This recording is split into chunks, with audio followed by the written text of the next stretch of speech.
السلام علیکم، آداب عرض جی ڈیئر لسنرز، کہیے کیا حال احوال ہیں، کیسے ہیں آپ سب؟ دعا ہے، امید ہے سب خیریت سے ہوں گے۔ الحمدللہ میں بھی بالکل خیریت سے ہوں۔ اور جناب بتائیے کہ آپ سب کے شہر میں موسم کی کیا صورتحال ہے؟ موسم گرم ہے، سرد ہے یا متوازن ہے، یعنی بالکل نہ گرم نہ سرد، بالکل نارمل موسم جس کو کہتے ہیں، وہ بہت خوشگوار موسم ہوتا ہے جیسا کہ اکثر بہار میں ہوتا ہے، نہ گرمی ہوتی ہے نہ سردی ہوتی ہے، تو وہ موسم بہت اچھا ہوتا ہے۔ ہماری طرف تو جناب کافی بارش ہوئی ہے، لیکن اس کے بعد سے پھر واپس سے گرمی نے اپنا زور پکڑ لیا ہے اور اب ایک بار پھر گرمی ہو گئی ہے۔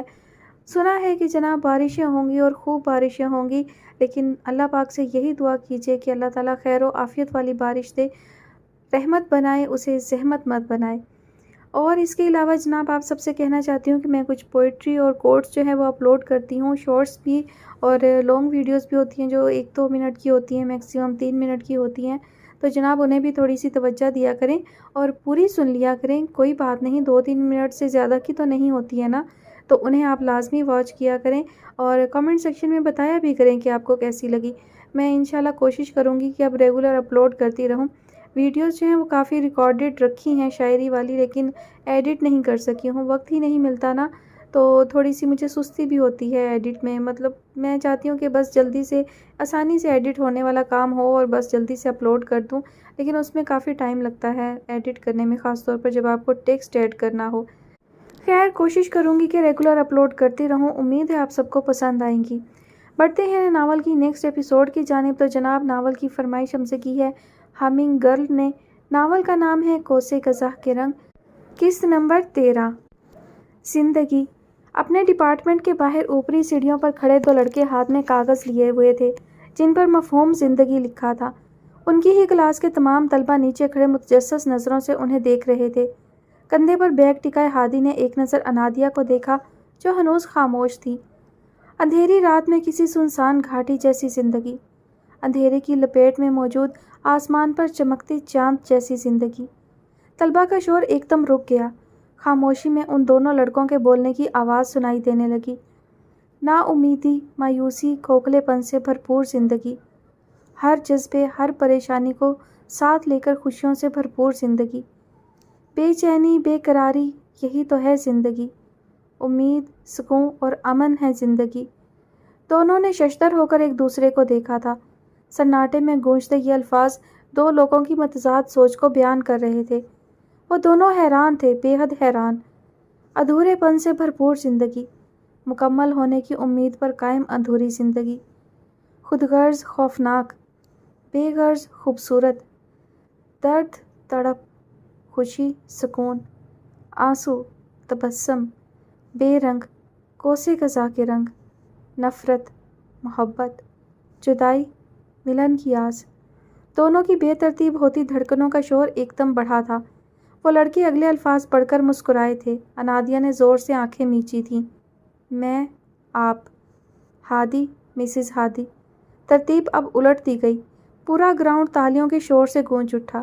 بھرپور تالیاں، داد دیتی نظریں، تعریفی جملے۔ وہ ان سب سے بے نیاز اسے دیکھ رہا تھا جو سر جھکائے شاید آنسو پینے کی کوشش کر رہی تھی۔ گراؤنڈ میں ایک بار پھر خاموشی چھا گئی۔ وہ لڑکے اب دوسرے طلبہ کی لکھی تحریریں پڑھنے لگے۔ ہادی نے اس کی طرف 2 قدم بڑھائے تھے۔ انادیہ 2 قدم پیچھے ہٹی تھی اور پھر اسے دیکھے بنا وہ پلٹ کر تیز تیز قدم اٹھانے لگی۔ ہادی تیزی سے اس کے پیچھے بھاگا تھا۔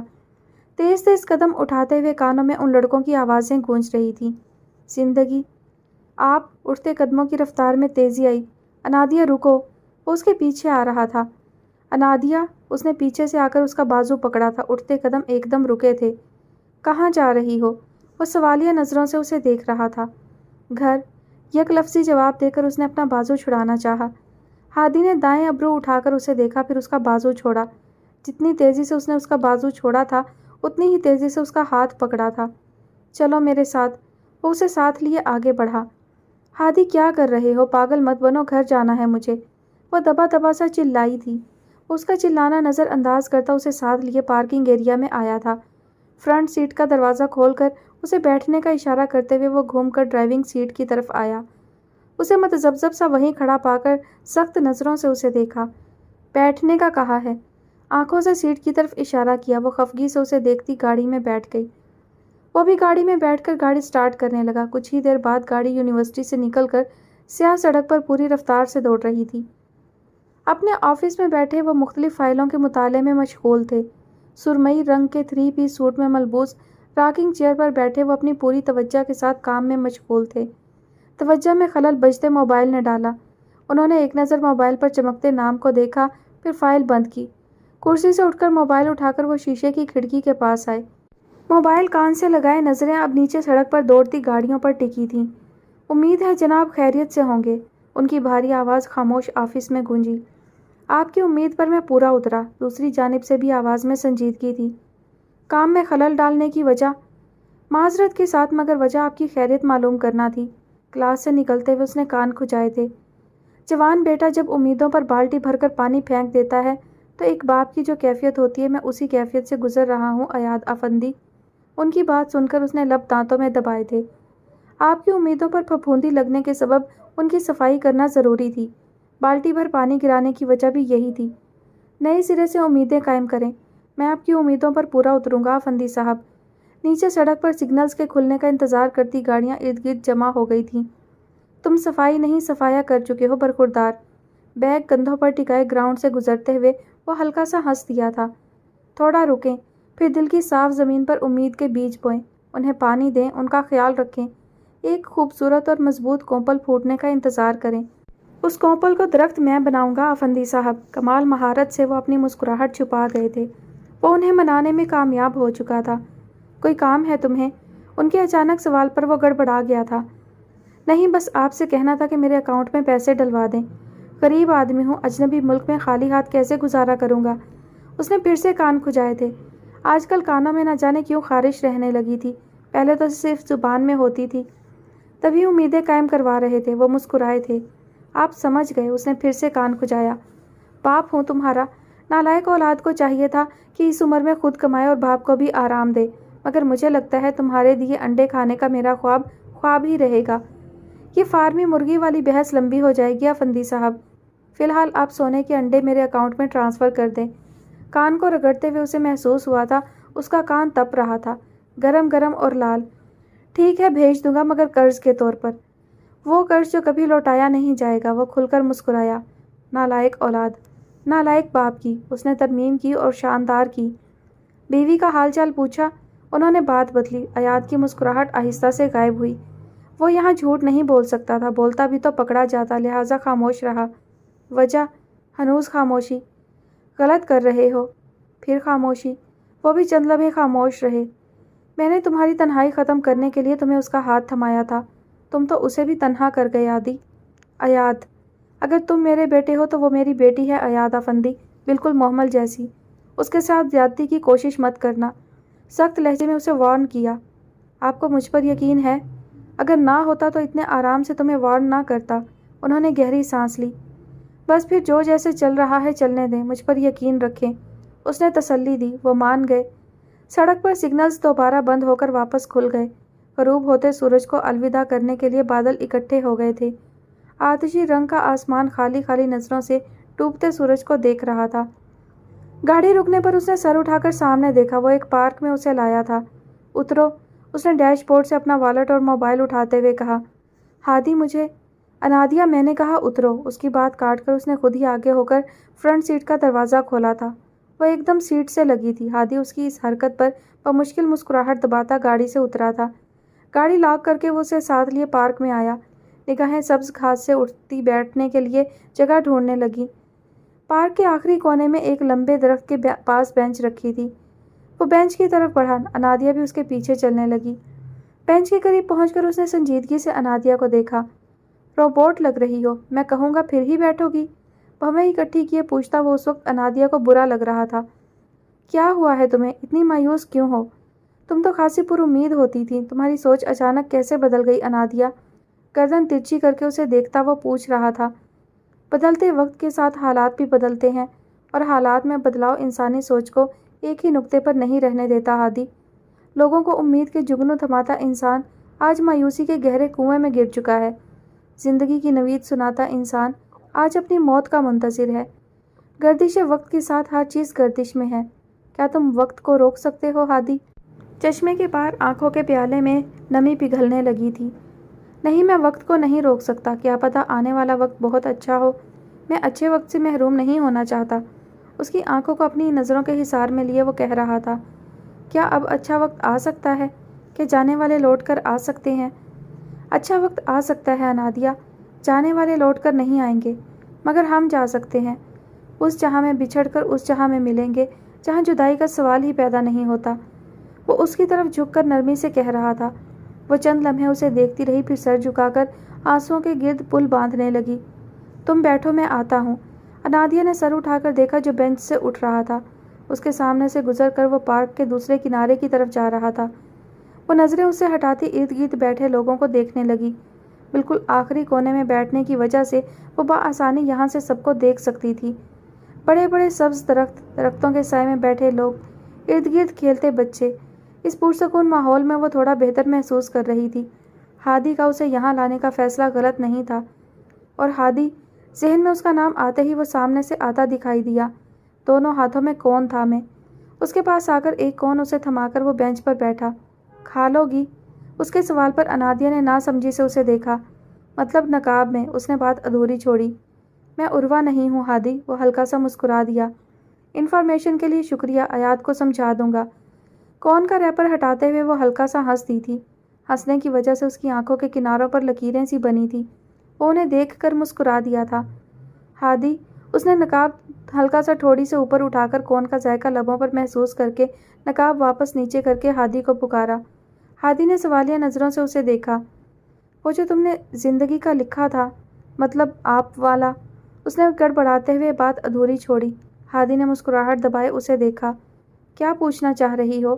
اس کی بات سمجھنے کے باوجود اسے تنگ کرنے کی غرض سے وہ انجان بنا۔ وہ مطلب اس کا مطلب کیا تھا؟ اس نے آنکھیں میچی تھیں۔ اس کا مطلب یہ تھا کہ… اس نے بات ادھوری چھوڑ کر اسے دیکھا جو تجسس سے اسے دیکھ رہی تھی۔ ہادی کو مسز ہادی سے محبت ہونے لگی ہے، اس نے بنا پلک جھپکے کہا تھا۔ اس کے ہر تاثر کو وہ دیکھنا چاہتا تھا۔ انادیا نے گڑبڑا کر نگاہیں پھیری تھیں۔ سد شکر کہ وہ نقاب میں تھی اور اس کے لال پڑتے گال نہیں دیکھ پایا تھا۔ ہادی اب مزے سے کون کھا رہا تھا جبکہ اس کے لیے یہاں بیٹھنا محال ہو گیا تھا۔ اسے اٹھنے کے لیے پر تولتے دیکھ کر ہادی نے اس کے ہاتھ سے کون چھینی۔ تم غلط تھیں، تم نقاب میں نہیں کھا سکتی، ورنہ تم اب تک کھا چکی ہوتی میری طرح۔ انادیا نے بھویں اکٹھی کیے اسے دیکھا۔ چیلنج کر رہے ہو؟ ہادی نے اس بات میں سر ہلایا۔ انادیا نے ہاتھ بڑھا کر اس سے کون لی۔ جاؤ ایک اور لے کر آؤ، دیکھتے ہیں پہلے کون کھاتا ہے۔ وہ مسکراہٹ دباتا اٹھ کھڑا ہوا۔ تھوڑی دیر بعد وہ واپس آیا تو انادیا درخت کے پاس کھڑی تھی۔ وہ اس کے روبرو آ کھڑا ہوا۔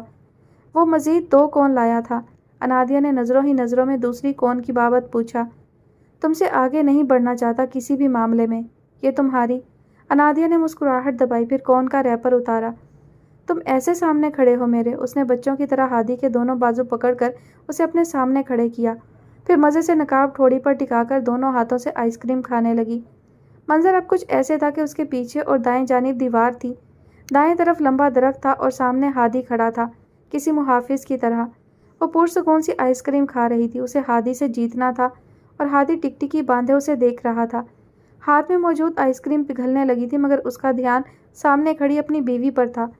ایک عجیب خوشگوار سے احساس نے اس کے گرد حصار قائم کیا تھا۔ کسی کا محافظ بننا اتنا اچھا احساس دل میں اجاگر کرتا ہے، اسے آج پتہ چلا تھا۔ وہ جو کہہ رہا تھا ہادی کو مسز ہادی سے محبت ہونے لگی ہے، اس کے ارد گرد کا دھندلا ہوتا منظر بتا رہا تھا کہ ہادی کو مسز ہادی سے محبت ہو گئی تھی۔ یہ محبتیں، یہ عنایتیں، یہ مسرتیں تیرے نام ہیں میرے ہم قدم، میرے ہم نشیں، یہ رفاقتیں تیرے نام ہیں۔ کبھی گم شدہ، کبھی روبرو، کبھی آئینہ، کبھی عکس تو، میرے ہم نوا، میری خواہشیں، میری صحبتیں تیرے نام ہیں۔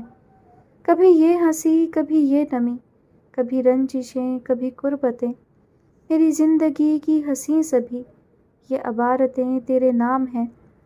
تیری ذات سے ہیں جڑی ہوئی میری منتیں بھی، دعائیں بھی، میرے دل برا میرے عشق کی یہ عبادتیں تیرے نام ہیں۔ روز و شب معمول کے مطابق گزرنے لگے تھے۔ آہستہ آہستہ زندگی واپس اپنی روش پر چلنے لگی تھی۔ حویلی میں اب پھر سے وہی کہے گونجنے لگے تھے۔ مسکراہٹوں سے روشن ہوتی حویلی میں ایک بار پھر ماحول پرسکون ہو گیا تھا۔ ارمغان لغاری کو یادوں کے صندوق میں بند کر دیا گیا۔ ٹھیک ہی تو کہتے ہیں لوگ، جانے والوں کے ساتھ چلے نہیں جاتے۔ آریان واپس جا چکا تھا۔ عروہ امتحانات کی وجہ سے مصروف ہو گئی۔ اسامہ کے بھی امتحان قریب قریب تھے۔ انادیہ بھی پڑھائی میں مشغول رہتی۔ ان سب میں صرف انیسہ تھی جو فارغ بیٹھے بیٹھے تنگ آ گئی تھی تو اس نے کچن سنبھال لیا تھا۔ آج جب وہ یونیورسٹی سے آئی تو لاؤنج میں خنسا اور محمل کو بیٹھے دیکھا۔ وہ مسکراتے ہوئے خوش دلی سے ان سے ملی۔ تھوڑی دیر ان کے پاس بیٹھنے کے بعد وہ اپنے کمرے میں جانے کے لیے اٹھی تو محمل بھی ان کے ساتھ اٹھ گئی۔ کمرے میں آ کر عبایا اتار کر اس نے دوپٹہ گلے میں ڈالا تو محمل مسکراہٹ دبائے اسے دیکھ رہی تھی۔ انادیہ نے مشکوک نگاہوں سے اسے دیکھا، پھر اس کے پاس آ کر اس کے گال کھینچے۔ ایسے کیوں دیکھ رہی ہو؟ دیکھ رہی ہوں آپ دلہن بن کر کتنی پیاری لگیں گی۔ محمل کی بات پر انادیہ نے ناسمجھی سے اسے دیکھا۔ تبھی عروہ کمرے میں آئی۔ مانی خیزی سے مسکراتے ہوئے اس نے پیچھے سے محمل کے شانوں پر ہاتھ رکھا تھا۔ کیا مطلب؟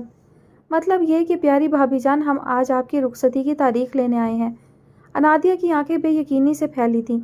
عروہ مسکراہٹ دبائے اس کے تاثرات دیکھ رہی تھی۔ اور مزے کی بات میں بتاتی ہوں کہ نیچے تاریخ طے ہو گئی ہے، اس مہینے کی آخری تاریخ۔ اس نے مزے سے محمل کے ہاتھ پر تالی ماری۔ ایسے کیسے اچانک؟ بات ادھوری چھوڑ کر اس نے عروہ کو دیکھا تو کوئی یاد آیا۔ آیات کے بغیر ہادی مان جائے گا؟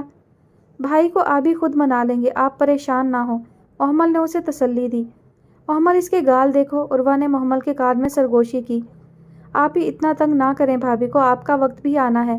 محمل کی بات پر اس کے لبوں سے مسکراہٹ غائب ہوئی تھی۔ انادیہ اب جتاتی نظروں سے اسے دیکھ رہی تھی۔ دیکھ لو محمل، میری بھی نند ہے۔ اس نے کمر پر ہاتھ باندھے۔ ایسا کچھ نہیں ہونے والا۔ اچھا؟ انہیں گھورتی وہ کمرے سے نکل گئی۔ اس کے نکلتے ہی انیسہ اندر آئی۔ بھی اماں غضب ہو گیا، ہائے میں بن ساس کے ہو گئی، کیا کروں گی آپ کے بغیر؟ وہ مصنوعی آنسو بہاتی اس سے لپٹ گئی تھی۔ محمل بے ساختہ ہنستی تھی۔ حوصلہ کرو بہو، حوصلہ کرو، تمہیں بھی ساتھ لے جاؤں گی، فکر ناٹ، اس نے انیسہ کی پیٹھ سہلاتے ہوئے کہا۔ اور وہ جو آپ کا بیٹا مطلب صالح ہے، اس کا کیا ہوگا؟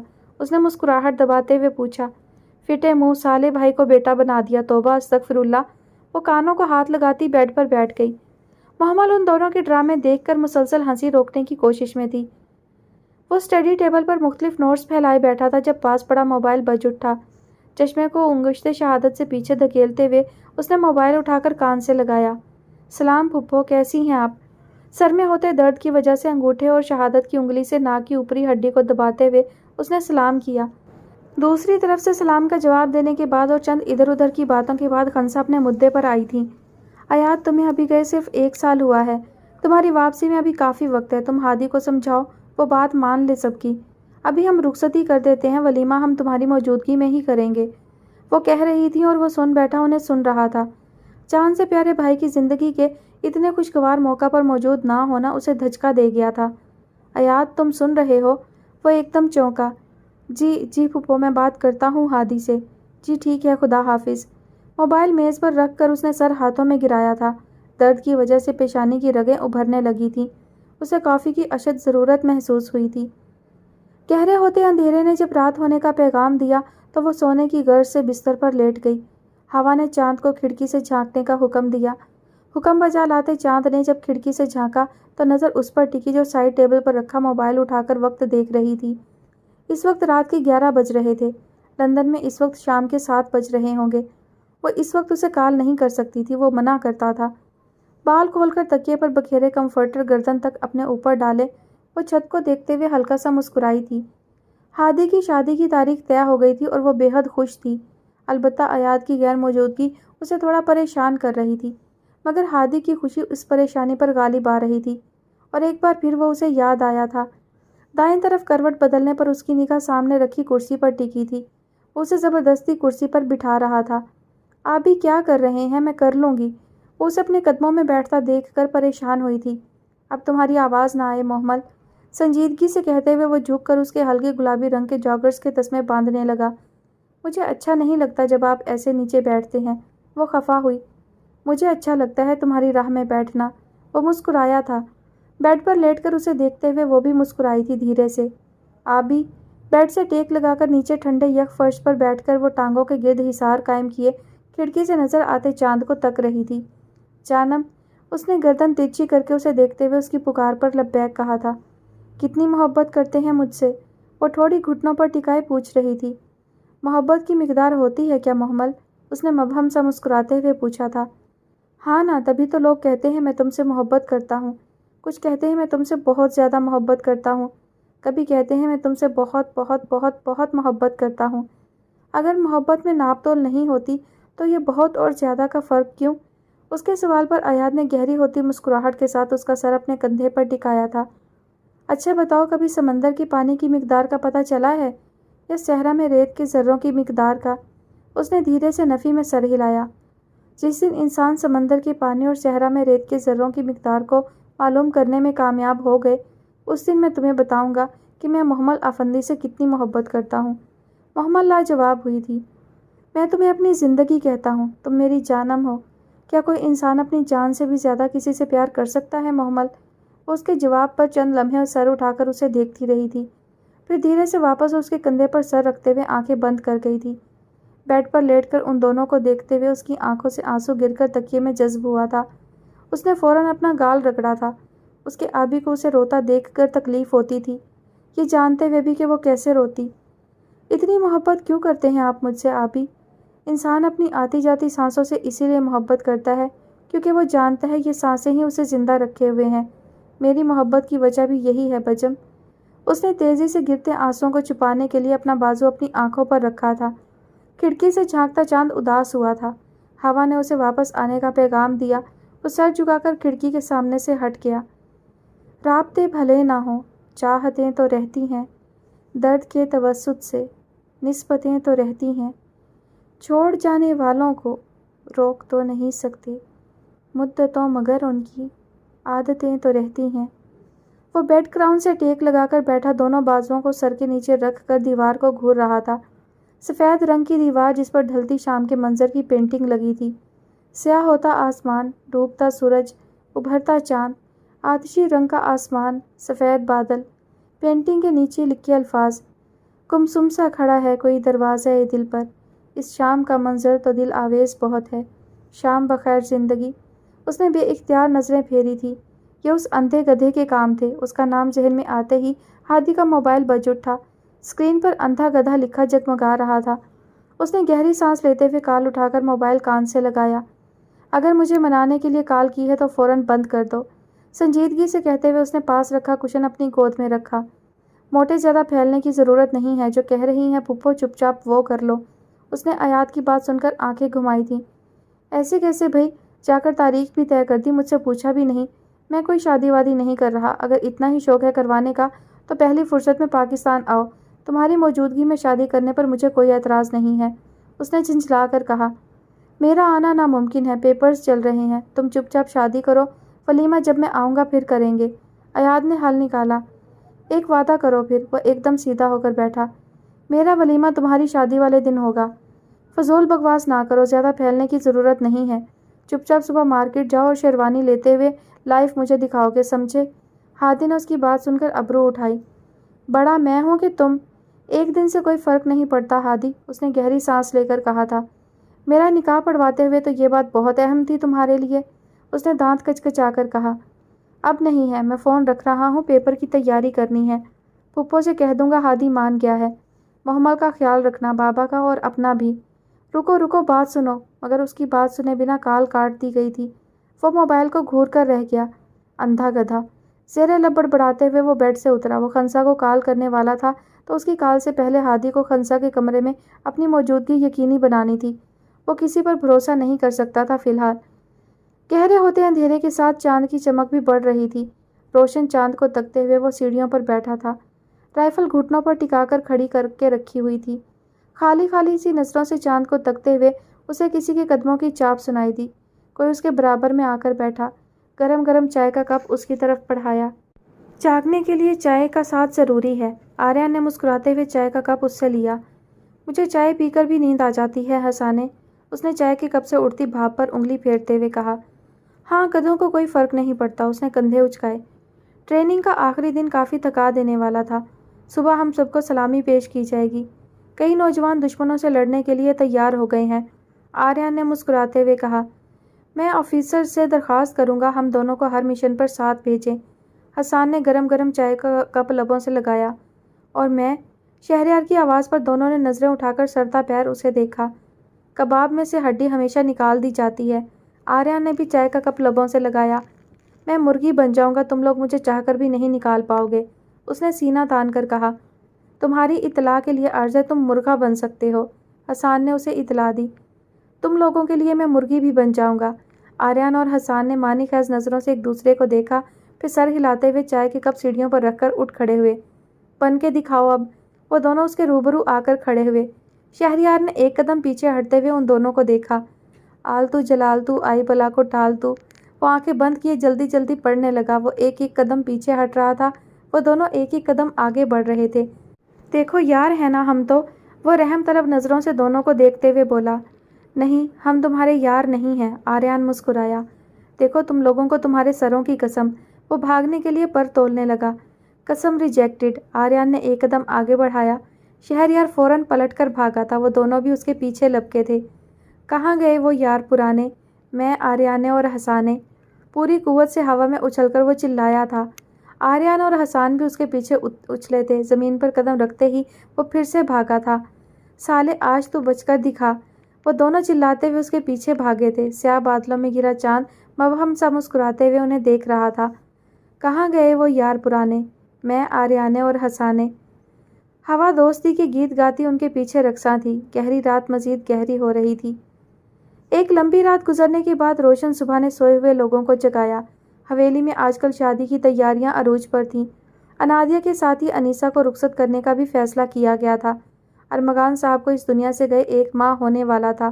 ان کے بغیر شادی کی تیاریاں کرتے ہوئے اکثر سب کے دل بوجھل اور آنکھیں نم ہو جاتی تھیں، مگر پھر اچھے وقت کی امید پر قائم رہتے ہوئے پھر سے سب اپنے دلوں کو سنبھالتے ہوئے آنسو صاف کرتے تھے۔ آج صبح ہی محمل حویلی پہنچ گئی تھی۔ یہ ارادہ ان سب کے ساتھ شاپنگ پر جانے کا تھا۔ پہلے یہ کام وہ ایاد اور ہادی کے ساتھ کرتی تھی، اب اس کی غیر موجودگی میں وہ یہاں آ گئی تھی۔ وہ سب مال جانے کے لیے تیار ہوتے ہوئے باتوں میں مشغول تھیں۔ محمل بیڈ پر آلتی پالتی مار کر بیٹھی ان کی باتیں سن رہی تھی۔ سیاہ ٹراؤزر پر سفید کرتی پہنے جس پر سیاہ دھاگے سے کڑھائی کی گئی تھی، سیاہ دوپٹہ شانے پر ٹکائے، بالوں کی پونی باندھے، وہ 15 سالہ لڑکی ہونے کے باوجود اپنی معصومیت کی وجہ سے 8 یا 10 سالہ بچی لگتی تھی۔ اب بھی اسے دیکھتے ہوئے انادیہ کو اس کی معصومیت پر پیار آیا تھا۔ محمل، اس نے الماری کی طرف جاتے ہوئے اسے آواز دی۔ جی بھابھی۔ سیاہ یا سفید؟ اس کے پوچھنے پر محمل مسکرا دی۔ سرمئی۔ انادیہ نے گردن ترچھی کیے اسے دیکھا، پھر مسکراتے ہوئے الماری سے ہلکے سرمئی رنگ کی شال نکال کر اس کے پاس آئی۔ شال کو کھول کر اس کے شانوں پر پھیلایا۔ اگر تم یہ پہنو گی تو مجھے اچھا لگے گا۔ محمل نے مسکراتے ہوئے شال کو دیکھا۔ مجھے سنبھالنی نہیں آتی۔ انادیہ نے مسکراہٹ لبوں پر روکتے ہوئے نقاب لگاتی عروہ کو دیکھا۔ عروہ ہے نا اس کام کے لیے تمہارے پیچھے پیچھے تمہاری شال لیے پھرے گی۔ عروہ نے جواباً اسے گھوری سے نوازا۔ بڑی بھابھی تم ہو، تمہارا فرض بنتا ہے۔ ایک دن سے کوئی فرق نہیں پڑتا۔ انادیہ نے شانے اچکائے۔ ایاد ہادی سے 1 دن چھوٹا ہے، مگر میں تم سے 2 سال چھوٹی ہوں، فرق پڑتا ہے۔ اس نے کندھے اچکائے۔ نہیں پڑتا۔ عروہ نے مڑ کر اسے دیکھا، پھر محمل کو، پھر سست روی سے چلتی ہوئی محمل کے پاس آئی۔ اس کی شال اٹھائی اور کمال مہارت سے اسے شانوں کے گرد پھیلا کر سیٹ کیا۔ نقاب ٹھوڑی پر ٹکائے وہ اب جتاتی نظروں سے انادیہ کو دیکھ رہی تھی۔ مانا کہ مجھ سے اپنا حجاب نہیں بنتا، مگر یہ کام آتا ہے۔ اب تم لوگ لڑنا بند کرو اور چلو، پہلے ہی دیر ہو گئی ہے، مال میں بھی گھنٹے لگا دو گی، الماس نے ان کی بحث سے چڑھ کر کہا تھا۔ کھانے میں 15-20 منٹ لگتے ہیں بس۔ عروہ نے دانت نکالے۔ تم وہاں کھانے جا رہی ہو؟ ہاں، شاپنگ واپنگ مجھ سے نہیں ہوتی، اماں کا کام ہے۔ اس نے کندھے اچکائے، پھر محمل کو دیکھا جو ہنسی روکنے کی کوشش میں تھی۔ تم سے بھی نہیں ہوتی شاپنگ محمل؟ عروہ کے پوچھنے پر اس نے نفی میں سر ہلایا۔ آبی یا ہادی بھائی کرتے ہیں یہ کام میرا، میں ان کے ساتھ صرف گھومنے جاتی ہوں۔ بیچارہ بچہ کہاں پھنس گیا ہے؟ انادیہ نے گہری سانس لی۔ کون؟ ایاد کی بات کر رہی ہوں۔ محمل ہنس دی تھی۔ عروہ نے منہ بسور کر اسے دیکھا، پھر سنگھار میز کی طرف پڑھی۔ کچھ زیادہ ہی بیچارہ ہے وہ اکڑو۔ نقاب تھوڑی سے اٹھاتے ہوئے اس کی بڑبڑاہٹ پاس کھڑی الماس نے سن لی تھی اور اب مشکوک نگاہوں سے اسے دیکھ رہی تھی۔ نیلے آسمان پر تیرتے بادلوں کے سائے تلے کھڑے اونچے درختوں کے پاس سے گزرتا ہوا وہ راہداری میں آیا۔ سیاہ جینس پر ہم رنگ جیکٹ پہنے، زپ کو گردن تک بند کیے، پی کیپ کی مدد سے سر، پیشانی اور آنکھوں کو چھپائے وہ اب لفٹ کے انتظار میں کھڑا تھا۔ 1 منٹ بعد ہی لفٹ نیچے پہنچ گئی تھی۔ سرمئی رنگ کا لوہے کا دروازہ کھلا۔ اندر ایک بچی کے ساتھ نوجوان مغربی لڑکی اور ساتھ ہی بھورے بالوں والا ایک لڑکا کھڑا تھا۔ وہ کسی کو دیکھے بنا اندر داخل ہوا۔ لوہے کا سرمئی دروازہ بند ہوا۔ لفٹ اب دوسری منزل پر جا رہی تھی۔ منزل پر پہنچ کر دروازہ کھلا اور وہ باہر نکل گیا۔ ہاتھ جینس کی جیبوں میں ڈالے وہ راہداری میں چلتا ہوا بائیں طرف مڑ گیا۔ قطار میں موجود کمروں میں سے اس نے پہلے کمرے کا بادامی رنگ کا دروازہ کھٹکھٹایا۔ اندر سے مثبت جواب آنے پر وہ دروازہ کھول کر اندر آیا۔ سفید جاگرز میں مکید پاؤں سفید ماربل پر رکے۔ دروازہ بند کر کے اس نے مڑ کر سر اٹھایا۔ ٹیبل پر بیٹھا نوجوان لڑکا اسے دیکھ کر مسکرا دیا۔ ایاد افندی، اس نے دائیں ابرو اٹھاتے ہوئے شانے اچکا دیے۔ آؤ بیٹھو۔ راکنگ چیئر پر بیٹھے عمر نے شیشے کی میز کے گرد رکھی کرسی کی طرف اشارہ کیا۔ میں چاہتا ہوں کہ آپ مجھے اپنے ایک مریض کی طرح ٹریٹ کریں۔ اس نے کرسی پر بیٹھ کر بایاں بازو میز پر جبکہ دایاں بازو اپنے گھٹنے پر رکھا۔ میں لوگوں سے ایک ڈاکٹر کی طرح نہیں ملتا مسٹر افندی۔ لوگوں کو ایک دوست چاہیے ہوتا ہے۔ میں ایک دوست بن جاتا ہوں بس، عمر نے کرسی سے ٹیک لگاتے ہوئے کہا۔ ٹھیک ہے، پھر ایک دوست کی طرح ہی صحیح، اس نے کندھے اچکا دیے۔ عمر مسکراتے ہوئے آگے ہوا۔ کھانے میں کیا پسند ہے؟ مار، پینے میں تلخی، سہنے میں درد۔ بہت اچھی پسند ہے۔ چلو اب انسانوں والے جواب دو۔ عمر نے مسکراہٹ دبائی۔ کیا پسند کرتے ہو کھانے میں؟ ابلے ہوئے چاولوں کے ساتھ کالی مسور کی دال، ساتھ ہی ہری مرچوں کا اچار، میٹھے میں بیسن کا حلوہ، پینے میں ستو۔ عمر نے ستائشی نظروں سے اسے دیکھا۔ خاصی دیسی پسند ہے، وہ مسکرایا۔ پہلوان کیوں نہیں بنے؟ شوق تھا، بچپن میں ایک بار پہلوان بننے کی کوشش میں اپنے ماموں کو پوری قوت سے دھکا دے دیا تھا اور جواباً ملنے والا زناٹے دار تھپڑ سارے شوق نکال گیا تھا۔ تبھی انسان بننے کا عہد کیا۔ اس نے گہری سانس لے کر پی کیپ میز پر رکھی۔ دلچسپ، عمر تجسس سے آگے ہوا۔ میرے پاس کیوں آئے ہو؟ جاننا چاہتا ہوں بابا مجھے بچپن میں ایک سائیکیٹرسٹ کے پاس کیوں لے کر گئے تھے؟ آخر ایسا کیا ہے یہاں جو وہ مجھے بدلنے کے لیے یہاں لائے تھے؟ وہ نیلی آنکھیں سکیڑے پوچھ رہا تھا۔ عمر ایک لمحے کے لیے رکا تھا۔ وہ سامنے بیٹھے لڑکے کو جانچ رہا تھا اور وہ لڑکا اسے۔ یہ لڑکا واقعی دلچسپ تھا، مختلف سا، مگر بند کتاب جس کا سرورق بھی چھپا ہوا تھا۔ اسے جاننے والے اس کے بارے میں وہی جانتے تھے جو وہ چاہتا تھا۔ تو کیا پایا یہاں؟ وہ آنکھیں سکیڑے جانچتی نگاہوں سے اسے تکتے ہوئے پوچھ رہا تھا۔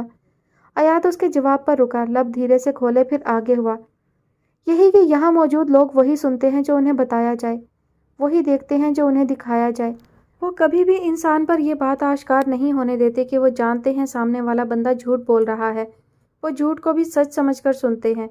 وہ ایک لمحے کے لیے رکا، پھر کرسی پر ٹیک لگاتے ہوئے دوبارہ گویا ہوا۔ ایلیشیا بیرنسن کو اپنے جھوٹ پر یقین تھا۔ تھیو نے بھی اسے محسوس کروایا کہ اسے اس کے جھوٹ کے سچ ہونے پر یقین ہے۔ یہاں کے لوگ صرف سنتے ہیں، سچ ہو یا جھوٹ اس سے کوئی فرق نہیں پڑتا۔ اس نے اپنی بات ختم کی۔ عمر ہلکا سا مسکرا دیا۔ تم نے کتاب پڑھ لی؟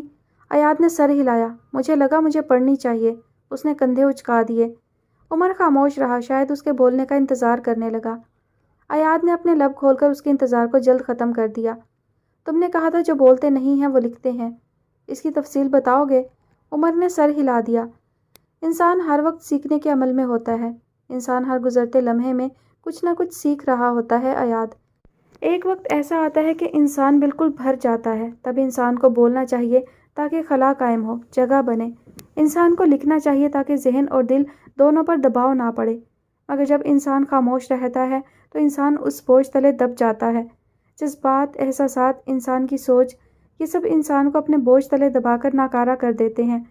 انسان اندر سے مر جاتا ہے۔ اسی لیے بولا کرو ورنہ لکھا کرو۔ سوچوں کو لگام نہیں دے سکتے تم، مگر ان کے بوجھ کو کندھوں سے اتار سکتے ہو۔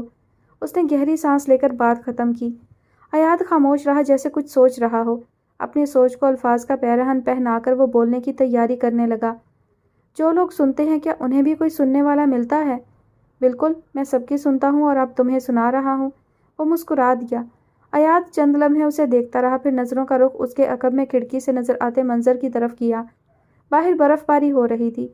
جنوری میں لندن سفید چادر اوڑھ لیا کرتا تھا۔ درختوں پر برف گر رہی تھی، سبزہ چھپ گیا تھا، سڑکوں کی سیاہی سفید رنگ میں جذب ہو رہی تھی۔ اور پھر آسمان بھی تو اپنا بوجھ زمین پر منتقل کرتا ہے نا، برس کر یا ٹوٹ کر۔ تمہیں یقین ہے تم یہ کر لو گی صرف 10 منٹ میں؟ وہ دائیں ابرو اٹھا کر اسے پوچھ رہا تھا۔ سامنے کھڑی عمارت ان کی امتحان گاہ تھی۔ مختلف مراحل سے گزرنے کے بعد عمارت سے مقرر کردہ وقت میں باہر آنے والا انسان امتحان میں پاس ہوتا تھا۔ اس کے سامنے کھڑی نقاب پوش لڑکی نے 10 منٹ میں عمارت سے باہر نکلنے کا ٹارگٹ رکھا تھا۔ وہ حیران تھا، بے حد حیران۔ میں نے کہا میں کر لوں گی، مطلب کر لوں گی، تم وقت پر دھیان دو۔ وہ لڑکی اب چڑ گئی تھی۔ اس کی سبز آنکھیں آریان احمد کو مانوس مانوس سی لگی تھی۔ کیا وہ اس لڑکی سے پہلے مل چکا تھا؟ تم بہت زیادہ خود اعتماد ہو رہی ہو، بیک وقت وہ سوچوں کو جھٹکتے ہوئے کہہ رہا تھا۔ تم مجھے بہت ہلکا لے رہے ہو مسٹر آریان احمد۔ اس لڑکی نے فخر سے سر اٹھایا تھا۔ آریان نے کندھے اچکا دیے۔ 3 2 اس نے ایک نظر سامنے کھڑی لڑکی کو دیکھا۔ 1 وہ لڑکی پوری رفتار سے بھاگی تھی۔ وہ اب ہاتھ میں تھامی گھڑی کو دیکھ رہا تھا۔ 1 منٹ۔ اسے عمارت کے اندر سے فائرنگ کی آواز سنائی دی۔ 2 منٹ۔ کوئی دروازہ کھول زور سے دیوار سے لگا۔ 3 4 گھڑی کی سوئیاں تیزی سے گھوم رہی تھیں۔ مختلف برتنوں کے گرنے کی آواز آئی اور پھر خاموشی چھا گئی۔ 6 7 8 9 منٹ گزر چکے تھے۔ اندر سے کوئی آواز نہیں آئی۔ اس نے نگاہ اٹھا کر سامنے کھڑی عمارت کو دیکھا۔ اصولاً اس وقت فائرنگ کی آوازیں آنی تھیں، مگر وہاں خاموشی ہی خاموشی تھی۔ کیا وہ ہار چکی تھی؟ 9 منٹ 20 سیکنڈز۔ کھڑکی پر کسی نے زور سے کچھ مارا۔ شیشہ چکنا چور ہوا۔ اس نے نظر اٹھا کر دیکھا، وہاں کوئی نہیں تھا۔ 9 منٹ 25 سیکنڈ۔ نسوانی آواز اس کے عقب سے آئی تھی۔ وہ چونک کر پلٹا تھا۔ نقاب سے جھانکتی سبز آنکھیں اس کی بے یقینی سے پھیلی بھوری آنکھوں کو دیکھ کر مسکرائی تھیں۔ کیسے؟ اس کے لب پھڑ پھڑائے تھے۔ اس لڑکی نے ایک قدم آگے بڑھایا، ہاتھ بڑھا کر اس کی پی کیپ اتار کر اپنے سر پر رکھی۔ ایسے؟ مسکراتی آواز اس کے کانوں میں پڑی۔ کون ہو تم؟ وہ بھویں اکٹھی کیے پوچھ رہا تھا۔ وہ لڑکی چند لمحے اسے دیکھتی رہی، پھر دھیرے سے دائیں ہاتھ سے نقاب ٹھوڑی پر ٹکایا۔ مشل عالم شاہ، کرنل محب عالم شاہ کی اکلوتی بیٹی، پاک وطن کا غرور، وطن کی محافظ۔ اس کا سر فخر سے بلند ہوا تھا۔ آریان ٹکٹکی باندھے اسے دیکھ رہا تھا۔ بھوری آنکھیں حیرت کی انتہا سے پھیلی ہوئی تھیں۔ مشل نے آگے ہو کر اس کے سامنے چٹکی بجائی۔ وہ ہوش میں آیا۔ تم تو لکھاری تھی نا؟ اس کے ماتھے پر بل آئے۔ میں نے کب کہا میں اب نہیں ہوں؟ وہ اب آریان کی پی کیپ کے ساتھ کھیل رہی تھی۔ تم نے یہ بھی نہیں کہا کہ تم ہو۔ تم مجھے پھر سے ہلکا لے رہے ہو فوجی۔ میں بیک وقت ایک لکھاری اور ایک محافظ ہوں۔ وہ اب اس کی پی کیپ اپنے سر پر ٹکا رہی تھی۔ خیر تم جو بھی ہو، میری کیپ واپس کرو۔ کرنل نے مجھے صرف یہ کہا تھا کہ تمہیں یہ عمارت دکھا دوں۔ تم نے دیکھ لی، اب مجھے میری پی کیپ دو اور جہاں سے آئی ہو وہیں چلی جاؤ۔ آریان نے اس کے سر سے اپنی کیپ اٹھا کر اپنے سر پر ٹکائی۔ زیادہ پھیلنے کی کوشش مت کرو، میں اب بھی کرنل عالم کی ہی بیٹی ہوں۔ اس نے کیپ واپس لینے کے لیے ہاتھ بڑھایا، جو آریان نے بیچ میں ہی روک دیا۔ کرنل کو اس بات کا افسوس ہوگا۔ تپاتی مسکراہٹ لبوں پر لاتے ہوئے اس نے مشل کا ہاتھ جھٹکا۔ اور اس دنیا کو تمہارے ہونے پر، مشل نے دانت پیسے۔ جانتا ہوں، اور کچھ؟ وہ اس کی طرف جھکا۔ مشل نے موقع دیکھتے ہوئے اس کی کیپ اچک لی۔ نہیں، اب تم جا سکتے ہو۔ اس کی کیپ سر پر ٹکاتے ہوئے جتاتی نظروں سے اسے دیکھتے ہوئے وہ پلٹ گئی۔ اے لڑکی، میری کیپ واپس کرو، وہ چلایا تھا۔ بھول جاؤ اسے فوجی، وہ بھی چلائی تھی۔ تم کرنل کی بیٹی ہو یا ڈاکو؟ جو تمہارا ننھا دماغ مانے، وہ لاپرواہی سے کہتی دور جانے لگی۔ آریان اس کے پیچھے لپکا۔ میری کیپ لے کر جانے والوں کو کھانا ہضم نہیں ہوگا۔ تمہاری دعا ڈبے میں ڈال کر میں تمہیں واپس دیتی ہوں۔ مس مشل عالم شاہ، مجھ سے پنگا مت لو۔ مسٹر آریان احمد، دفان ہو جاؤ۔ ان دونوں کی آوازیں ہلکی ہوتی جا رہی تھیں۔ وہ دور جا رہی تھی اس کی کیپ لے کر۔ وہ اسے روکنا چاہتا تھا کیونکہ وہ کیپ اکلوتی تھی، آریان کی لاڈلی۔ مرحا کی بچی ابھی تک نہیں آئی، عروہ نے مال میں داخل ہو کر نگاہیں دوڑاتے ہوئے کہا۔ اندر چلو، آ جائے گی وہ بھی تھوڑی دیر میں۔ انادیہ کے کہنے پر وہ تینوں اندر کی طرف بڑھیں۔ ابھی وہ دوسری منزل پر پہنچی ہی تھیں کہ پیچھے سے مرحا اور سعد بھی آ گئے تھے۔ السلام علیکم۔ ان کے قریب پہنچ کر مرحا نے سلام کیا۔ سعد کی نظریں سب سے ہوتی ہوئی محمل پر ٹکی تھیں۔ سرمئی شال شانوں کے گرد اوڑھے، سیاہ دوپٹہ سر پر ٹکائے، وہ اسے دیکھ کر غیر محسوس طریقے سے عروہ کے قریب ہوئی تھی۔ عروہ نے گردن ترچھی کر کے اسے دیکھا تھا، جس کے چہرے پر خوف کے تاثرات تھے۔ سعد کے گلے میں گلٹی ابھر کر معدوم ہوئی تھی۔ عروہ نے اس کا ہاتھ اپنے ہاتھ میں لے کر ہلکا سا دبایا تھا۔ تم لوگ شاپنگ کرو، میں تب تک کچھ کھا پی کر آتا ہوں، اس نے مرحا کی گھوری کو نظر انداز کرتے ہوئے کہا۔ سعد بھائی، وہ جانے لگا تھا جب عروہ نے اسے پکارا۔ میں بھی چلوں؟ وہ ہلکا سا مسکرا دیا۔ آ جاؤ۔ وہ محمل کا ہاتھ انادیہ کو پکڑاتی سعد کے ساتھ آگے بڑھی تھی۔ کچھ ہی دیر بعد وہ کیفے میں بیٹھے تھے۔ اس کے آگے چائے کا کپ رکھا تھا، جس سے نکلتی بھاپ کی وجہ سے ناک پر ٹکا چشمہ دھندلا ہو رہا تھا۔ سعد کرسی سے ٹیک لگائے موبائل پر لگا ہوا تھا۔ وہ تھوڑی دیر خاموشی سے اسے دیکھتی رہی، پھر انگلی سے میز کا کونا بجایا۔ بھائی، سعد نے نظریں اٹھا کر اسے دیکھا، پھر موبائل میز پر رکھ کر اس کی طرف متوجہ ہوا۔ کہو۔ I am sorry. سعد نے کم فہمی سے اسے دیکھا، جب تفصیل بتانے کے لیے الفاظ ڈھونڈ رہی تھی۔ جانتی ہوں محمل کا اس طرح ڈرنا آپ کو برا لگا۔ دراصل اس دن ہادی بھائی نے جو باتیں کی، اور جیسے وہ عادی کے لیے بے اختیاری میں منہ سے نکل جانے والے نام پر اس نے زبان دانتوں میں دبائی تھی۔ عرصے بعد کسی کے منہ سے یہ نام سن کر وہ بے چین ہوا تھا۔ ایاد، اس نے رک کر تصحیح کی۔ جیسے وہ ایاد کے لیے حساس ہے تو اس کا ڈرنا بنتا ہے۔ وہ معصوم ہے، آپ برا مت مانیے گا۔ اتنا مت سوچو عروہ، میں سمجھ سکتا ہوں۔ سعد کی تسلی پر اس نے گہری سانس لے کر چائے کا کپ لبوں سے لگایا۔ چائے کے کپ سے اڑتی بھاپ نے ایک دم چشمے کو دھندلا کر دیا۔ اس نے بیزاری سے کپ میز پر پٹکا۔ سعد اس کی حرکت پر مسکراہٹ دبا گیا۔ ایاد اس کا بھائی تھا اور سامنے بیٹھی لڑکی اس کے بھائی کی بیوی، جو اب اس کے لیے چھوٹی بہنوں کی طرح عزیز ہو گئی تھی۔ سعد بھائی، ایک بات پوچھوں؟ وہ تجسس سے آگے ہوئی۔ آپ کا اور ہادی بھائی کا کیا رشتہ ہے؟ اس نے معصومیت سے پلکیں جھپکائیں۔ تمہیں لگتا ہے میں بتا دوں گا؟ سعد نے آنکھیں سکیڑ کر اسے دیکھا۔ جی ہاں، وہ مسکرائی۔ غلط لگتا ہے، چپ چاپ چائے پیو۔ اس نے منہ بسور کر اسے دیکھا۔ بھائی پلیز نا، ایاد ہوتا تو میں خود اس سے پوچھ لیتی۔ جواب میں اگر وہ اکڑو بڑے ہونے کا فائدہ اٹھاتے ہوئے کان کے نیچے 2 لگا دیتا تو میں کچھ نہیں کر سکتی تھی، اس نے دل میں سوچا تھا۔ لیکن اب وہ نہیں ہے، تبھی میں آپ سے پوچھ رہی ہوں۔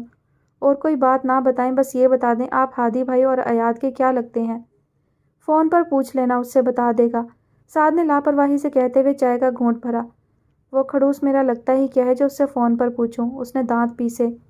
بھائی پلیز نا۔ اچھا پہلے وعدہ کرو، اس کے بعد کوئی سوال نہیں پوچھو گی؟ پکا وعدہ، وہ مسکرائی۔ سعد نے گہری سانس لی۔ وہ میری پھپھو کا بیٹا ہے اور میں اس کے ماموں کا بیٹا۔ ہادی ایاد کا کزن ہے تو ایاد کی نسبت سے وہ میرا بھی کزن ہے۔ اس کے گلے میں گلٹی ابھر کر معدوم ہوئی تھی۔ اس نئے انکشاف پر عروہ حیرت سے سعد کو دیکھ رہی تھی۔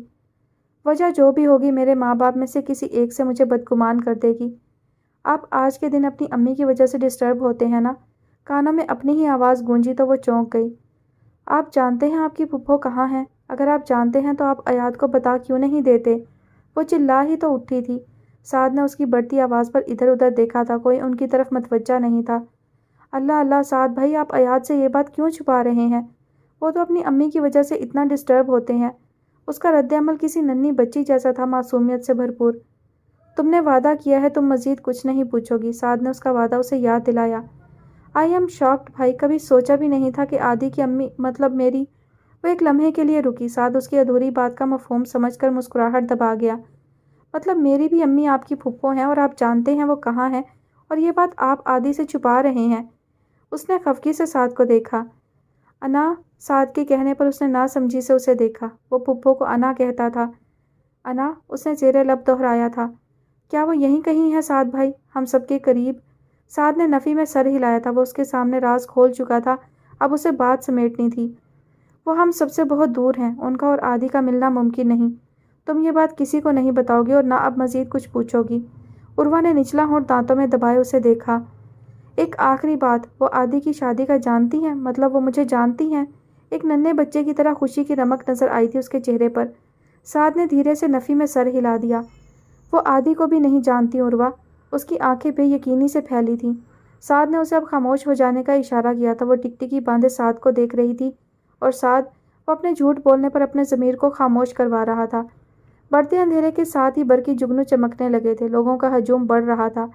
ہلکی ہلکی ہوا کے جھونکے ٹھنڈے بادلوں سے گزرتے ہوئے ٹھنڈ بڑھا رہے تھے۔ وہ بیگ شانے پر ٹکائے امتحانی ہال سے نکل کر کیفیٹیریا کی طرف بڑھ رہا تھا۔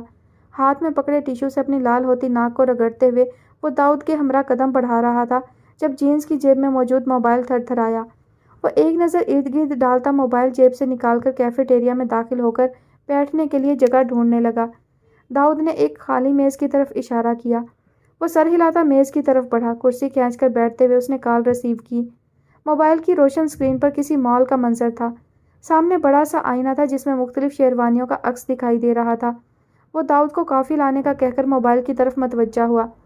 السلام علیکم، زکام زدہ سی دھیمی آواز موبائل کے ذریعے کوسوں دور سنی گئی۔ وعلیکم السلام، آواز کو کیا ہوا ہے؟ ساتھ ہی اسکرین پر ہادی کا چہرہ نظر آیا۔ کچھ نہیں، زکام ہو گیا ہے، کل تھوڑا سا بخار بھی تھا، اب بہتر ہوں۔ پیپرز کے دوران بیمار ہونے والی عادت اب تک برقرار ہے تمہاری؟ وہ ہلکا سا مسکرا دیا۔ خیر یہ میں یوسف بھائی اور ان کی زوجہ مطلب تمہاری پھپھو کے ساتھ پچھلے آدھے گھنٹے سے رول رہا ہوں، مگر کوئی شیروانی پسند نہیں آ رہی۔ بمشکل یہ 3 سمجھ میں آئی ہیں، اب تم بتاؤ کون سی لوں؟ ہادی نے بولتے ہوئے بیک کیمرہ آن کیا۔ ایاد نے نظر اٹھا کر سامنے دیکھا جہاں سے داؤد دونوں ہاتھوں میں چائے کے کپ تھامے آ رہا تھا۔ سوری مگر تم پہلے ہی کافی کے 3 کپ پی چکے ہو، اب چائے پر اکتفا کرو۔ مسکراتے ہوئے اس کے آگے چائے کا کپ رکھا، پھر خود بھی سامنے رکھی کرسی پر بیٹھ گیا۔ یہ والی دیکھو، ہلکے بھورے رنگ کی شیروانی جس پر سنہرے رنگ کے موتیوں سے کام ہوا تھا۔ حیات نے اسے دیکھتے ہی زکام زدہ سی ناک سکیڑی تھی۔ داؤد اس کے تاثرات پر ہلکا سا مسکرا دیا تھا۔ یہ والی سفید رنگ کی سادہ سی شیروانی جس کے کالر پر کام ہوا تھا اور کالر سے نیچے بٹن لگے تھے۔ اس نے آنکھیں گھماتے ہوئے نفی میں سر ہلا دیا۔ یہ وہ ایک بار پھر ناک سکیڑ رہا تھا۔ یہ والی وہ بیزاری سے ارد گرد دیکھ رہا تھا۔ یہ تو اچھی ہے، وہ منہ بناتے ہوئے ناک رگڑ رہا تھا۔ اب فائنل کر دے بھائی اسے۔ وہ چائے کا کپ لبوں سے لگائے داؤد کے عقب میں نظر آتے طلبہ کو دیکھ رہا تھا۔ بھائی میرے اب خود ہی بتا دے، ہادی نے تھک کر کہا، پھر ارد گرد رکھی ساری شیروانیوں پر سرسری سی نگاہ دوڑاتے ہوئے کیمرہ ان کی طرف کیا۔ وہ اب سیدھا ہو کر بیٹھا، چائے کا کپ میز پر رکھا۔ ہادی وہ دائیں طرف دوسرے نمبر پر۔ داؤد بھی اس کی پسند دیکھنے کے لیے آگے ہوا۔ ہادی اب وہ شیروانی پہن رہا تھا، موبائل سائیڈ پر رکھا تھا۔ تھوڑی دیر بعد یوسف صاحب کیمرہ ہادی کی طرف کیے کھڑے تھے۔ سیاہ رنگ کی شیروانی جس پر سنہرے رنگ کے ننھے موتیوں سے گلے اور بازوؤں کے کف کی جگہ پر باریک اور نفیس سا کام ہوا تھا۔ وہ ہادی کو دیکھ کر مسکرایا تھا، نیلی آنکھوں میں چمک ابھری تھی۔ دھیرے سے کرسی سے ٹیک لگاتے ہوئے اس نے لبوں کو جنبش دی۔ پرفیکٹ۔ کیفے ٹیریا کی گلاس وال سے باہر کا منظر دکھائی دے رہا تھا۔ تیز ہوتی برف باری کی وجہ سے برف سے ڈھکے درخت، چھاتے ہاتھوں میں لیے چہل قدمی کرتے طلبہ اور ٹوٹ کر برستا آسمان۔ سنو، وہ صوفے پر بیٹھی دائیں ہاتھ سے چاکلیٹ کھاتی، بائیں ہاتھ سے موبائل کی اسکرین پر بیزاری سے انگلیاں چلا رہی تھی جب اسامہ کھسک کر اس کے قریب ہوا۔ ہاں بولو، اس نے مصروف سے انداز میں کہا۔ تم کیوں نہیں جا رہی؟ اسامہ کے سوال پر اس نے کم فہمی سے اسے دیکھا۔ مطلب انادیہ اور انیسہ کے ساتھ تم بھی دفان ہو جاؤ اپنے گھر؟ اس نے معصومیت سے پلکیں جھپکائیں۔ موٹے ذلیل انسان! اس نے موبائل رکھ کر اسامہ کے کان مروڑے تھے۔ تمہارا نہیں کھا رہی میں، اپنے باپ کا کھا رہی ہوں، سمجھے؟ اچھا کان تو چھوڑو، بات سنو میری۔ اس نے چلاتے ہوئے اپنا کان اس کی سخت گرفت سے چھڑوایا۔ میں بس یہ کہہ رہا تھا تم بھی چلی جاؤ گی تو اس گھر میں اکیلا ہوں گا، میری دادا گیری ہوگی، سب میری سنیں گے۔ آئے ہائے، سوچ کر ہی مزہ آ گیا۔ اس نے چسکے لے کر کہتے ہوئے اپنی ران پر ہاتھ مارا۔ انادیہ اور انیسہ یہاں سے جا رہی ہیں، دوسرے گھر قبر میں نہیں، سمجھے تم؟ 1 کال کی دیر ہوگی، بھاگی بھاگی آئیں گی، زیادہ اونچی اڑان نہ بھرو۔ اس نے سر جھٹکتے ہوئے چاکلیٹ کو دانتوں سے کاٹا۔ اسامہ نے منہ بسور کر اسے دیکھا۔ بچے کو خوش نہیں ہونے دیتا کوئی، زیر لب بڑبڑاتے ہوئے وہ سینے پر ہاتھ باندھ کر سر جھکا کر بیٹھ گیا۔ پھر کچھ یاد آنے پر یکدم سر اٹھایا۔ تمہارے ڈیئر ہسبینڈ جی کب آ رہے ہیں؟ شاید وہی گھسیٹ کر لے جائیں تمہیں۔ عروہ نے گردن ترچھی کر کے اسے گھوری سے نوازا، پھر چاکلیٹ کا خالی ریپر صوفے کے گدے میں پھنساتی آلتی پالتی مار کر بیٹھتے ہوئے منہ اسامہ کی طرف کیا۔ میری بات سنو، تم سب نہ میری شادی کے خواب دیکھنا بند ہی کر دو۔ دیکھو اب ایاد کو ابھی گئے صرف 1 سال ہوا ہے، 1 سال مزید لگے گا واپس آنے میں، لیکن پھر بھی کوئی فائدہ نہیں ہے کیونکہ میرے بی ایڈ میں پھر بھی 2 سال باقی ہوں گے۔ بی ایڈ کے بعد بھی میں اس کی طرح ایم ایڈ کے لیے لندن جاؤں گی، پھر پڑھ کر مر جاؤں گی۔ خلاص! اسامہ نے بھویں اکٹھی کر کے اسے دیکھا۔ پہلی بات سدھر جاؤ تم، یہ مرنے مرانے کی باتیں نہ کیا کرو۔ دوسری بات کہ تمہیں اکیلی کو لندن کوئی نہیں جانے دے گا۔ اور تیسری بات جو سب سے پہلے آتی ہے کہ اگر ایاد بھائی جوش میں آ گئے اور واپس آتے ہی رخصتی کا ڈھنڈورا پیٹ دیا تو کیا کرو گی؟ اس نے لڑاکا عورتوں کی طرح کمر پر ہاتھ باندھے۔ وہ اسامہ کی بات پر ایک لمحے کے لیے رکی تھی، دھڑکنیں بے ترتیب ہونے لگی تھیں۔ نگاہوں کے سامنے کسی کی شبیہ نے بسیرا ڈالا تھا۔ نچلا ہونٹ دانتوں سے کچلتے ہوئے اس نے خود کو نارمل کرنے کی کوشش کی، پھر کامیابی ملتے ہی بولنے کے لیے لب کھولے۔ وہ ایسے نہیں کریں گے، اور کیا بھی تو منع کر دوں گی بس۔ لاپرواہی ظاہر کرنے کے لیے وہ ارد گرد دیکھنے لگی۔ اسامہ منہ پر ہاتھ رکھ کر ہنس دیا تھا۔ پونی ذرا شکل دیکھو اپنی، اور منٹ میں کرے سے کریں پر آ گئی تم۔ وہ گردن گرائے ہنس رہا تھا۔ عروہ نے دانت پیس کر اسے دیکھا جو اس کے چھوٹے قد پر چوٹ کر گیا تھا۔ زیادہ پھیلنے کی ضرورت نہیں ہے، صرف 2 انچ ہی بڑا ہوا ہے تمہارا قد، مگر تمہارا تو وہ بھی نہیں ہوا۔ وہ پھر سے ہنس دیا تھا۔ اچھا قد چھوڑو، مگر میں یہ بات ایاد بھائی کو ضرور بتاؤں گا، وہ ایسے نہیں کریں گے، اور کریں گے بھی تو میں منع کر دوں گی۔ اس نے بمشکل اپنی ہنسی روکتے ہوئے عروہ کی نقل اتاری۔ تم منع کرو گی؟ وہ گردن گرا کر پھر سے قہقہا لگا کر ہنس دیا تھا۔ ذلیل انسان، تم بچو اب میرے ہاتھوں سے۔ وہ دونوں ہاتھوں سے اس کا گلا دبا رہی تھی۔ وہ اس کے ہاتھ اپنے گلے سے ہٹانے کی کوشش کرتے ہوئے بھی مسلسل ہنس رہا تھا۔ وہ سست روی سے چلتا آفس کا دروازہ کھول کر اندر آیا۔ سلام چاچو۔ میز کے پار راکنگ چیئر پر بیٹھے حارث نے سر اٹھا کر اسے دیکھا جب کرسی پر بیٹھ رہا تھا۔ وعلیکم السلام، آپ نے کیوں تکلیف کی آنے کی؟ مجھے بلا لیتے، میں حاضر ہو جاتا۔ ہادی نے ان کے طنزیہ الفاظ پر ناسمجھی سے انہیں دیکھا۔ سارا مطلب تو تمہیں بس اپنے نالائق بھائی سے تھا، وہ گیا تو پلٹ کر خبر بھی نہیں پوچھی چاچو کی کہ زندہ ہیں کہ مر گئے، انہوں نے سر جھٹک کر کہا۔ ہادی نے بھویں اکٹھی کر کے انہیں دیکھا۔ کتنے روپے کاٹوں آپ کی اس عجیب ایکٹنگ کے؟ اس نے آگے ہو کر سنجیدگی سے پوچھا۔ بے شرم بے حیا، میں سنجیدہ ہوں۔ حارث نے اسے گھور کر دیکھا جس کا اس پر کوئی اثر نہیں پڑا۔ چھوڑیں یار، کیا کریں گی سنجیدہ ہو کر، دفع کریں اسے، یہ بتائیں کیا ہو رہا ہے؟ حارث نے منہ بسور کر اسے دیکھا۔ ہو تو تم بھی اسی نالائق کے بھائی، وہ زیر لب بڑبڑائے۔ جی، اور غلطی سے آپ کا بھتیجا بھی ہوں، اس نے افسوس سے سر ہلایا۔ افسوس ہے تمہیں؟ ان کی آنکھیں سکیڑ کر پوچھنے پر وہ گڑبڑایا۔ نہیں، مجھے کیوں افسوس ہونا، میں تو ایسے ہی کہہ رہا تھا۔ اس نے کرسی سے ٹیک لگائی۔ حارث صاحب نے سر ہلا دیا۔ اندھے گدھے سے بات ہوئی آپ کی؟ اس نے پاس پڑی پینسلوں سے چھیڑ چھاڑ کرتے ہوئے پوچھا۔ اس نالائق کا نام مت لو میرے سامنے تم۔ نام تو لیا بھی نہیں ہے، وہ مسکرایا۔ حارث کلس کر رہ گئے۔ اب کیا کیا ہے اس نے، کیوں غصے میں ہے؟ وہ سنجیدہ ہوتا آگے ہوا۔ اسے کچھ کرنے کی ضرورت ہے بھلا؟ 10 گز لمبی زبان ہے تمہاری طرح۔ کہتا آج کل فارغ نہیں ہوں، کسی اچھے اولڈ ہاؤس کے بارے میں معلومات اکٹھی کر رہا ہوں جہاں آپ اپنا بڑھاپا سکون سے گزار سکیں اور میں اپنی جوانی سکون سے گھر میں۔ انہوں نے ایاد کے کہے گئے الفاظ دہرائے۔ ہادی نے بمشکل مسکراہٹ دبائی۔ یہ 2 دن کا لڑکا اب مجھے میرے گھر سے نکالنے کا سوچ رہا ہے۔ کیا سمجھ رہا ہے میرے آگے پیچھے کوئی نہیں ہے؟ میں بھی اپنی بیٹی اور بہو کو اپنے ساتھ لے جاؤں گا، رہے یہ اکیلا سکون سے۔ انہوں نے سر جھٹکا۔ بہو کو بھی لے جائیں گے؟ ہادی ایک دم سیدھا ہو کے بیٹھا۔ ہاں ظاہر ہے، میری بہو ہے، اس کی کچھ لگتی ہے کیا؟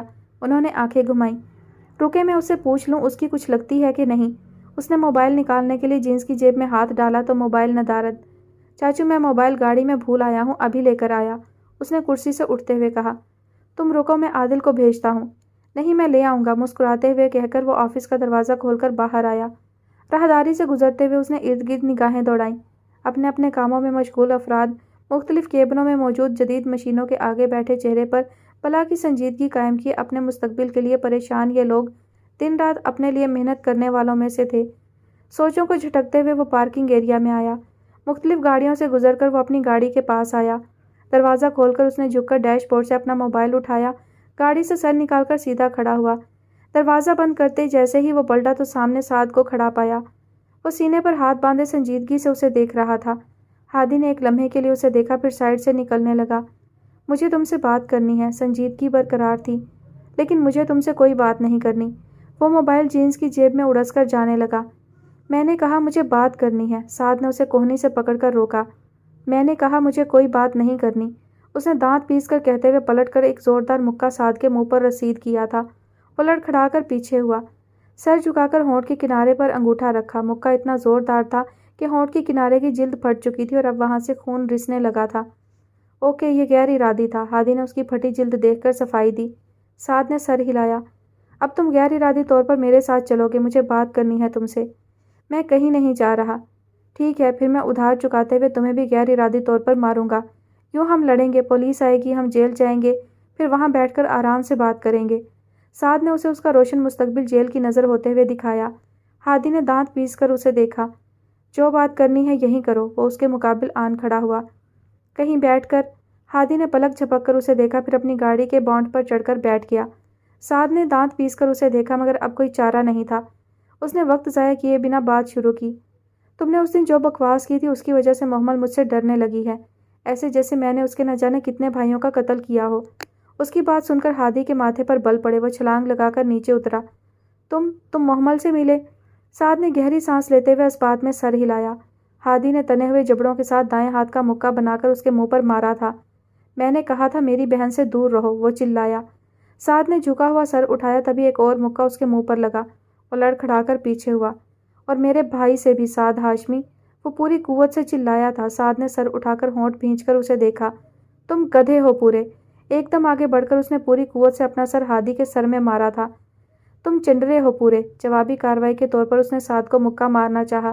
سعد نے اس کا ہاتھ بیچ میں ہی روک لیا۔ اس نے دائیں ٹانگ اٹھا کر زور سے سعد کے پیٹ میں ماری۔ وہ کراہ کر پیچھے ہٹا۔ آخری بار کہہ رہا ہوں، میرے بھائی اور بہن سے دور رہو ورنہ قتل ہو جاؤ گے میرے ہاتھوں۔ اس نے سعد کا گریبان پکڑ کر اسے جھنجھوڑ ڈالا تھا۔ سعد کے ہونٹ کے کنارے اور دائیں گال سے خون بہہ رہا تھا، جبکہ ہادی کی پیشانی سے۔ دونوں پر جنون سوار تھا۔ سعد اب اس کے ہاتھ جھٹکتا اسے مکے رسید کر رہا تھا۔ پارکنگ ایریا میں لگے CCTV کیمراز کو دیکھتے گارڈز نے حارث کو پانی پت کی جنگ کی خبر دی تھی۔ وہ اب تیزی سے پارکنگ ایریا کی طرف آ رہے تھے، جہاں وہ دونوں ایک دوسرے کو لہو لہان کرنے پر تلے تھے۔ تم نہیں بچو گے آج، ایک اور مکہ اس کے ناک پر لگا تھا۔ تم کمینے انسان! ہادی نے اسے زور سے لات ماری تھی۔ لڑکھڑاتے ہوئے سعد کو پیچھے سے حارث نے پکڑا تھا۔ گارڈز نے ہادی کو قابو میں کیا۔ یہ نہیں بچے گا آج، وہ اپنا آپ چھڑواتے ہوئے چلایا تھا۔ ہڈیاں تو میں بھی توڑ کر ہی رہوں گا تمہاری۔ سعد نے حارث کا ہاتھ جھٹکنے کی کوشش کی۔ ہادی، سعد، پاگل ہو گئے ہو کیا تم دونوں؟ بس کرو اب۔ حارث ان کی مسلسل چلتی زبانوں سے جھنجھلا گئے۔ اس نے پاگل کر دیا ہے، کہہ دیں اسے میری بہن سے دور رہے ورنہ مار ڈالوں گا اسے۔ حارث نے بے اختیار اپنے سر پر ہاتھ مارا تھا۔ لے جاؤ ان دونوں کو اندر، انہوں نے بیزاری سے گارڈز کو اشارہ کیا جو ان کے حکم پر بمشکل ان دونوں کو سنبھالتے اندر لے کر جا رہے تھے۔ پاگل! حارث زیر لب بڑبڑاتے ہوئے ان کے پیچھے بڑھ گئے۔ چاچو، اس سالے سے کہہ دیں میری بہن سے دور رہے۔ وہ دونوں حارث کے آفس میں بیٹھے تھے اور اب بھی مسلسل لڑ رہے تھے۔ ہونٹ کے کنارے سے بہتے خون کو صاف کرتے سعد نے نخوت سے اسے دیکھا۔ وہ میری بھی بہن لگتی ہے، سمجھے تم؟ کون سی بہن؟ کہاں کی بہن؟ سارے رشتے توڑ دیے تھے نا تمہارے باپ نے، تو اب یہ زبردستی کے بھائی کیوں بن رہے ہو؟ ہادی! حارث نے سخت نظروں سے اسے دیکھا۔ وہ سر جھٹکتا اپنے ماتھے سے بہتا خون صاف کرنے لگا۔ بہتر ہے تم دونوں بڑوں کی لڑائی میں ایک دوسرے سے نہ لڑو۔ ٹھیک ہے، پھر اس سے کہیں دفان ہو جائے۔ اپنے پھوپھا کے آفس میں بیٹھا ہوں، تم کون ہوتے ہو نکالنے والے؟ اس نے بھی دو بدو جواب دیا۔ تمہارے پھوپھا کا بھتیجا پلس بھانچا۔ ہادی نے استہزائیہ مسکراہٹ لبوں پر سجائے اسے دیکھا۔ ہادی، میری بات سنو، تم فضول حرکتیں بند کرو۔ میں ایاد سے ملوں یا محمل سے تمہیں کوئی مسئلہ نہیں ہونا چاہیے۔ سعد نے اسے سمجھانے کی کوشش کی۔ ابے سالے تیری تو… وہ ایک دم کرسی سے اٹھا۔ حارث نے اسے پکڑ کر واپس بٹھایا۔ چاچو، اسے کہہ دیں اپنا منہ بند کر لے یہ۔ ٹھیک ہے، نہیں کہتا میں کچھ۔ سعد نے ہاتھ میں پکڑا ٹیشو میز پر پھینکا، پھر جھٹکے سے کھڑا ہوا۔ تم جانتے ہو تم وہی غلطی دہرا رہے ہو جو میرے باپ نے کی تھی۔ تم میرے باپ کی غلطی کی سزا مجھے دے رہے ہو جیسے انہوں نے عادی کو دی تھی۔ ایک کام کیوں نہیں کرتے؟ ایک ہی بار میں مجھے پھندے سے لٹکا کر کہانی ختم کر دو، کیونکہ میں تنگ آ گیا ہوں اپنے باپ کی غلطیوں کا بوجھ اٹھا کر۔ وہ چلا اٹھا تھا، چہرہ لال پڑنے لگا تھا، گردن کی رگیں ابھر کر نظر آ رہی تھیں۔ ہادی ساکن بیٹھا اسے دیکھ رہا تھا۔ عادی سے ملنا چاہتا تھا میں، مگر بابا نے منع کر دیا۔ ڈھونڈنا چاہتا تھا میں تم سب کو، مگر بابا نے روک دیا۔ وہ پوری زندگی مجھے اپنے حکم پر چلاتے آئے، باپ تھے، میں چلتا رہا۔ اب جب میں ان کی مرضی کے خلاف جا کر تم سے ملنے آیا ہوں تو تم نفرت کی پٹی آنکھوں پر باندھے بیٹھے ہو، کیونکہ میرے باپ نے عادی سے نفرت کی تھی۔ تم مجھے دھتکار رہے ہو کیونکہ میرے باپ نے عادی کو دھتکارا تھا۔ تم مجھے کٹہرے میں کھڑا کر رہے ہو کیونکہ میں حیدر ہاشمی کا بیٹا ہوں، جیسے میرے باپ نے عادی کو کٹہرے میں کھڑا کیا تھا کیونکہ وہ حارث افندی کا بیٹا ہے۔ تم میں اور میرے باپ میں کوئی فرق نہیں رہا ہادی افندی۔ تنگ آ گیا ہوں میں اب۔ کسی دن اسی طرح تمہارے پاس آؤں تو جان سے مار دینا۔ The end. سعد مرے گا تو آزادی ملے گی، پھر کہہ دینا کہ رشتوں کے درمیان نفرت کی بھینٹ چڑھ گیا سعد ہاشمی۔ کہانی ختم۔ اس نے ہاتھوں پر غیر موجود مٹی جھاڑی، پھر سخت نظروں سے ہادی کو دیکھتے ہوئے مڑا۔ سعد! لب کچلتے ہوئے اس نے سعد کو پکارا تھا، وہ رک گیا تھا۔ ہادی آہستہ سے اٹھ کر اس کے پاس آیا تھا۔ جب تک ہم زندہ ہیں ہم ساتھ ہیں، اس نے دھیمی آواز میں کہا تھا۔ سعد نے چونک کر اسے دیکھا تھا۔ وہ سعد کی حیرت کو دیکھ کر ہلکا سا مسکرایا تھا، پھر آگے بڑھ کر اس کے گلے لگ گیا تھا۔ اپنے باپ کا تانا نہیں دینا تھا گدھے، اسے خود میں بھینچتے ہوئے ہادی کی بات سن کر وہ نم آنکھوں سے ہنس دیا تھا۔ ان سے فاصلے پر کرسی پر بیٹھے حارث نے مسکرا کر سر پر کھڑے عادل کو دیکھا تھا۔ یہ وہی لڑکا تھا جسے کچھ سال پہلے اسی آفس میں ایاد نے طوفان کا راستہ نہ روکنے کی نصیحت کی تھی، جسے اس نے ہمیشہ یاد رکھا تھا۔ غصے کا تھوڑا تیز ہے ورنہ اچھا بچہ ہے ہادی۔ عادل نے مسکراتے ہوئے سر ہلایا، پھر نظروں کا رخ اس بچے کی طرف کیا جب آنکھوں میں تیرتی نمی صاف کر رہا تھا۔ اچھا بچہ۔ بیڈ پر بیٹھ کر کتابیں پھیلائے ٹیشو سے ناک رگڑتے ہوئے اس نے گہری سانس لی۔ پیپرز ختم ہوئے 2 ہفتے ہونے والے تھے، مگر طبیعت تھی کہ ٹھیک ہونے کے بجائے مزید بگڑ گئی تھی۔ جسم بخار کی وجہ سے تپ رہا تھا، ناک مسلسل رگڑنے کی وجہ سے لال ہو رہی تھی۔ کتابوں کو گھور کر بند کرتے ہوئے اس نے بیڈ گراؤنڈ سے ٹیک لگائی۔ گرم گرم سانسیں کمرے کے گرم ماحول میں گھل رہی تھیں۔ لیمپ بند کر دو پلیز، کسی کی خمار آلود آواز پر اس نے گردن ترچھی کر کے برابر میں رکھے بیڈ پر سوئے اس لڑکے کو دیکھا۔ اسے بھی آج ہی آنا تھا۔ وہ آنکھیں گھماتا بیڈ سے اترا، پاؤں فرش پر رکھتے ہی ٹھنڈ کا احساس ہوا تو جاگرز کی تلاش میں نگاہیں دوڑائیں۔ وہ بیڈ کے قریب ہی رکھے تھے، ہاتھ بڑھا کر جاگرز اٹھا کر اس نے پاؤں جاگرز میں پھنسائے۔ تم سے کہہ رہا ہوں میں، وہ لڑکا پھر سے بڑبڑایا تھا۔ وہ اس کی بڑبڑاہٹ پر دانت پیستا جھک کر جاگرز کے تسمے باندھنے لگا۔ جاگرز پہن کر وہ کھڑا ہوا، کتابیں سمیٹ کر سائڈ پر رکھی، دروازے کے پاس لٹکتی اپنی جیکٹ اور پی کیپ اٹھائی، پھر ایک نظر اس لڑکے کو دیکھا جو بیزاری سے لیٹا تھا۔ نگاہیں اسے پھسلتی ہوئی جلتے لیمپ پر ٹکیں۔ وہ خاموشی سے بنا لیمپ بند کیے باہر نکل گیا۔ اس کا یہ عمل اس لڑکے کو تمیز سکھا ہی دے گا۔ راہداری میں چلتے ہوئے وہ جیکٹ پہن چکا تھا اور کیپ کی مدد سے اپنا سر، پیشانی اور آنکھیں ڈھک چکا تھا۔